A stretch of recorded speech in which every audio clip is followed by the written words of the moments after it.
Master గారు కఠోపనిషత్తు వ్యాఖ్యానం చెబుతారు. నచికేతుడు వెళ్ళినప్పుడు యముడి దగ్గరికి మొట్టమొదటి 2 వరాలు అయిపోయిన తర్వాత ముచ్చటపడ్డాడు. ఇంకా ఆయనకి వేరే వరం కూడా ఎక్స్ట్రా ఇచ్చి చివరి ఫైనల్ గా 3వ వరం ఏంటో కోరుకోమన్నాడు. అంటే మృత్యు అంటే ఏంటి, దాని రహస్యం ఏంటి, దాని సంగతి ఏంటో చెప్పన్నట్ట. ఒక్కసారి ఆయన ఎముడు అన్నట్టు, వాము వీడింటి ఈ క్వశ్చన్ అడిగాడు. ఒక్కసారిగా ఎవడంతటి వాడు ఉలిక్కిపడ్డాడు. అరే బాబు నీకెందుకురా ఇప్పుడు ఆ క్వశ్చన్లు, దాని సంగతి పక్కన పెట్టు, నీకు కావాలంటే 10,000 సంవత్సరాలు ఆయుష్ ఇస్తా, రోగాలు లేకుండా ఇస్తా, అనుభవించన్నట్ట.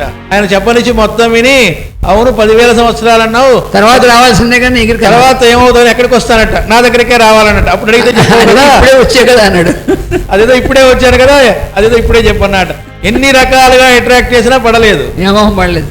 అప్పుడు ఆయన సంతోషించి, ఇవన్నీ ఎందుకు వేసానంటే అర్హత కలిగిన వాడికే చెప్పాలని ఆయన, ఇది నువ్వు సరి అయిన శిష్యుడివి కాబట్టి అడుగు అన్నట్ట. అంటే ఇంతకీ ఏంటి ఆ మృత్యువు, దాని రహస్యం చెప్పంటే ఇట్రా. మళ్ళీ ఎవరికి మాస్టర్ గారు ఇక్కడ హాస్యంగా చెప్పడం, ఎవరికి చెప్పబాకు టాప్ సీక్రెట్ అన్నట్ట. ఓకే చెప్పు అన్నట్ట. ఇక్కడ మరణము అని రాసుందిట. మనం ఒక టికెట్ కొనుక్కోవడానికి టికెట్ కౌంటర్లో చేయబెట్టినట్టు రైల్వే స్టేషన్కో ఎక్కడికో వెళితే అలా ఇటువైపు మరణము అని రాసుందిట. దీనిలో నుంచి అటువైపుకు పోనిచ్చేట ఆయన కాసేపు. అక్కడేముందో చూడన్నట్ట. అటు వెళ్తే ఇంకో కౌంటర్ ఉంది అటువైపు నుంచి.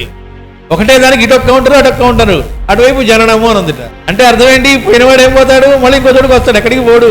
మాస్టర్ గారు చచ్చిపోయాడు కదా, చచ్చి ఊరకున్నాడు అన్నారు. అందుకని మాస్టర్ గారు చెప్పిందంటే, అందరికంటే ఎక్కువ సహాయం చేసేవాడన్నా ఉంటే వాడు యముడు అని చెప్పారు. ఎందుకని, ఈ దేహంలో వాడికి శక్తి ఉడిగిపోయింది, వాడి వల్ల కావట్లేదు అన్న దాని నుంచి ఫ్రెష్ దేహం ఇస్తానో ఇంకా బాగా సాధన చేసుకుంటూ ఉంటే, వద్దు నేను ఇంకా ఈ క్లాస్లోనే కూర్చుంటా, 1వ తరగతిలోనే కూర్చుంటా, నాకు 2వ తరగతి వద్దు, 3వ తరగతి వద్దు అంట లాంటిది అన్నారు.